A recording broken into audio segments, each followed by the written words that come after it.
Assalamualaikum warahmatullahi wabarakatuh. Apa kabar anak-anak? Semoga kalian semua tetap dalam keadaan yang baik ya. Nah, kali ini Bu Ervin akan memberikan pembelajaran matematika, yaitu tentang penjumlahan. Silakan diikuti ya.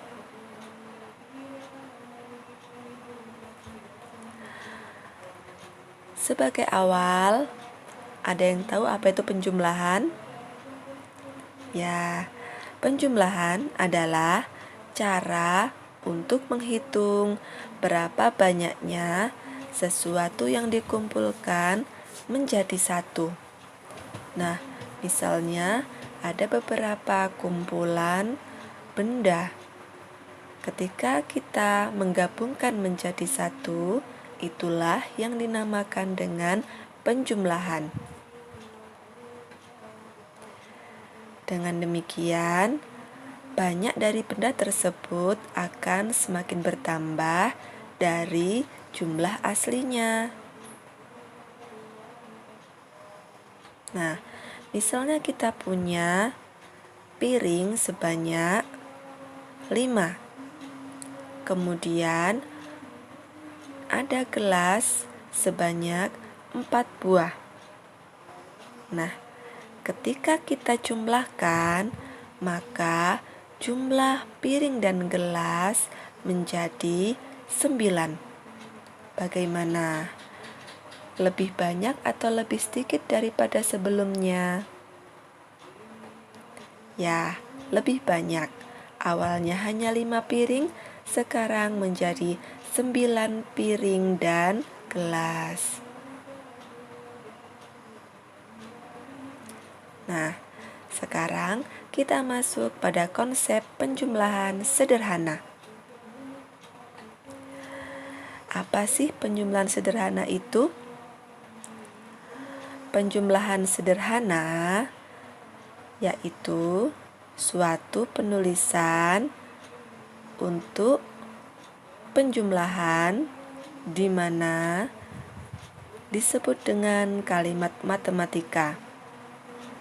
Nah, untuk benda yang dijumlahkan akan ditulis dengan tanda plus atau tambah.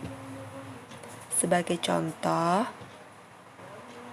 nah, 3 ditambah 4 sama dengan berapa? Itulah yang dimaksud dengan penjumlahan. Jika kita melihat benda, ada misalnya apel, ada 3 apel, kemudian datang lagi 4 apel. Nah, ketika kita jumlahkan, kalimat matematikanya akan menjadi 3 apel ditambah 4 apel. Kalau dituliskan seperti ini, maka kata-kata apelnya dihilangkan, tinggal angka saja. Jadi 3 ditambah 4 sama dengan, kita hitung nanti ya. Baik, kita lanjutkan.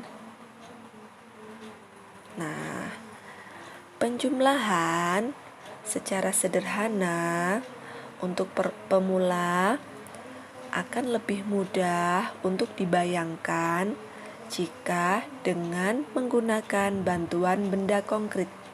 Apa itu benda konkret? Benda konkret adalah benda yang asli, yang bisa kalian lihat, bisa kalian raba, ya, sehingga kalian lebih mudah untuk menghitungnya. Nah, kalau misalnya hanya dengan angka, kalian pasti akan butuh untuk membayangkannya. Namun, ketika kita sudah melihat bendanya secara langsung, dapat memegangnya, kita akan lebih mudah untuk paham. Nah, di sini Bu Ervin akan menjelaskan dalam bentuk gambar ya. Kita bisa melihat namun tidak bisa memegang. Bu Ervin beri contoh di sini ada 2 jenis ikan. Berdasarkan warnanya, ada ikan biru, ada juga ikan merah muda. Coba kita hitung, ikan merah mudanya ada berapa ya? 1, 2, 3, 4. Ya benar, ikan merah mudanya ada 4. Bagaimana dengan ikan biru? 1, 2, 3, 4, 5, 6. Ada 6 ikan biru. Nah, jika dijumlahkan berapa banyak ikan, kita bisa menuliskannya dalam bentuk kalimat matematika seperti ini. 6 ditambah 4. Nah, 6 adalah ikan biru, sedangkan 4 adalah ikan merah muda. 6 ditambah 4 akan menjadi 10. Ya, benar sekali. 10 ikan. Nah, sifat penjumlahan, jika posisi bilangannya tadi ditukar, maka hasilnya akan tetap. Nah, misalnya seperti ini. 5 ditambah 2. Jika kita hitung, maka kita akan mendapatkan bilangan 7. Nah, bagaimana jika posisinya ditukar? 2 di depan, 5 di belakang. 2 ditambah 5. Bagaimana hasilnya? Sama atau berbeda? Ya, ternyata hasilnya sama. Sama-sama 7. Nah, dengan demikian 5 ditambah 2 akan sama dengan 2 ditambah 5. Kenapa? Karena sama-sama menghasilkan bilangan 7. Sudah mengerti ya sampai sini? Nah, sifat penjumlahan yang lain adalah jika dijumlahkan dengan 0, maka besar bilangan tidak akan berubah. Jadi, bilangannya akan tetap. Contohnya, 3 ditambah 0 akan tetap menjadi 3. Dibalik, sekarang 0 dulu. 0 ditambah 4, ternyata tetap 4. Kemudian 9 ditambah 0, hasilnya tetap 9. Kalau dalam bentuk gambar, kita bisa melihat contoh ini. Ada 3 bunga ditambah 0. 0 artinya tidak ada bunga sama sekali.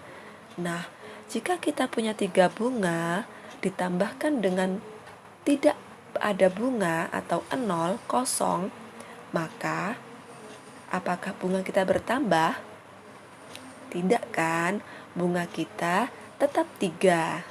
Nah, ini ilustrasinya.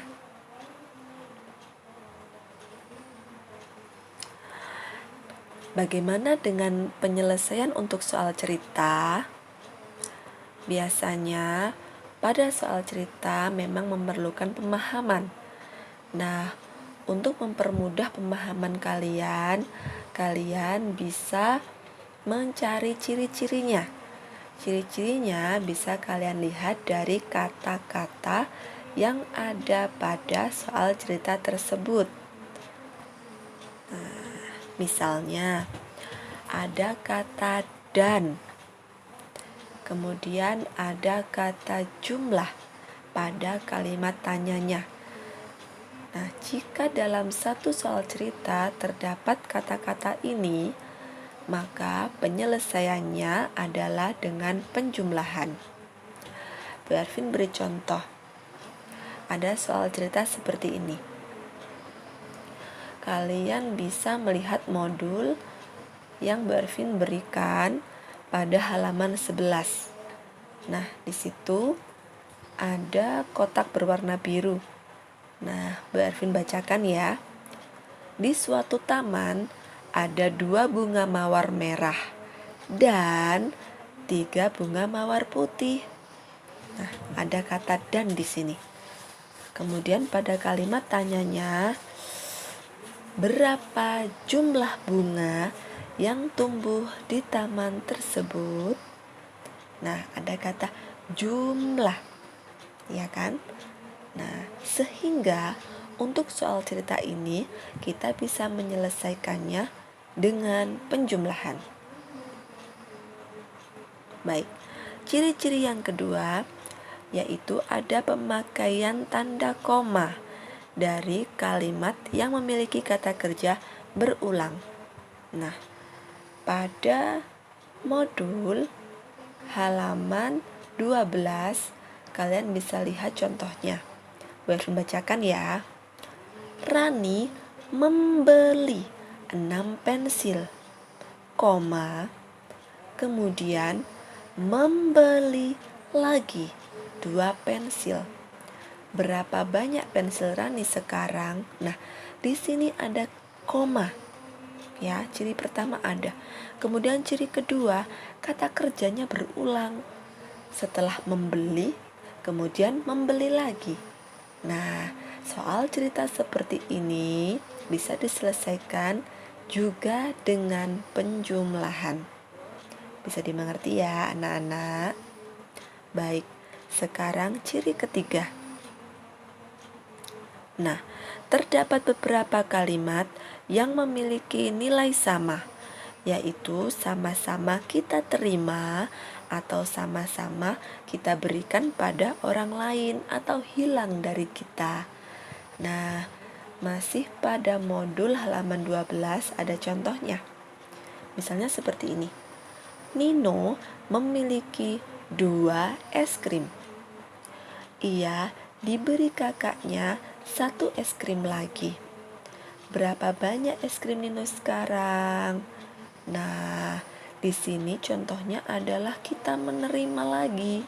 Nah, awalnya kita punya es krim, lalu kita menerima lagi, diberi kakak, ya kan? Sehingga soal cerita seperti ini bisa diselesaikan dengan penjumlahan. Bagaimana dengan sama-sama hilang dari kita? Nah, contohnya seperti ini. Gita memakan 3 potong kue coklat. Sepotong kue coklat yang lain jatuh saat hendak dimakan. Kini kotak bekalnya telah kosong. Nah, berapa potong kue coklat yang dibawa Gita ke sekolah? Nah, dari sini kita bisa melihat awalnya kita memakan, berarti kue coklatnya habis kan? Habis berapa ya? Habis 3.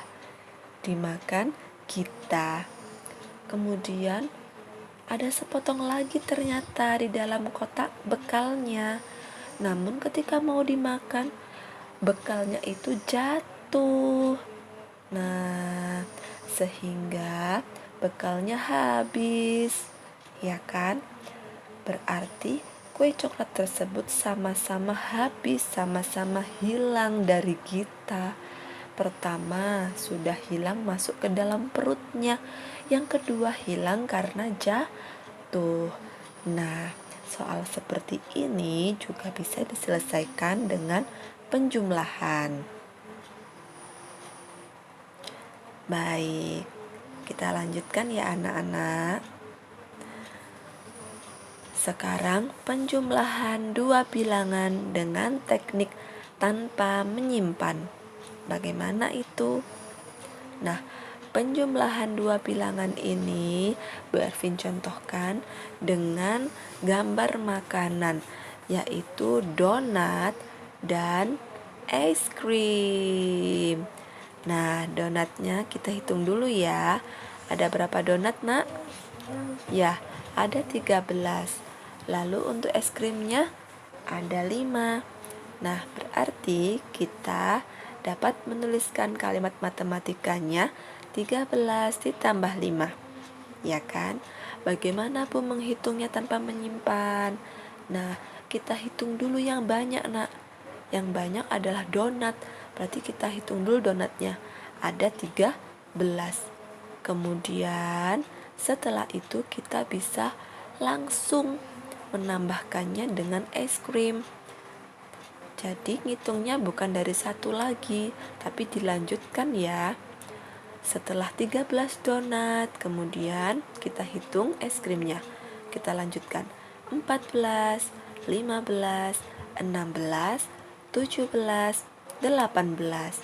Nah, dari sini kita bisa tahu semua makanan ini jumlahnya adalah 13 donat ditambah 5 es krim sama dengan 18 makanan.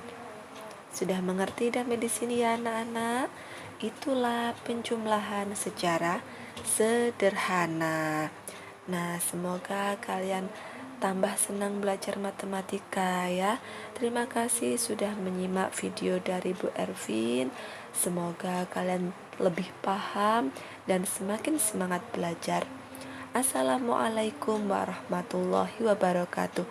Sampai jumpa pada pembelajaran selanjutnya. Dadah.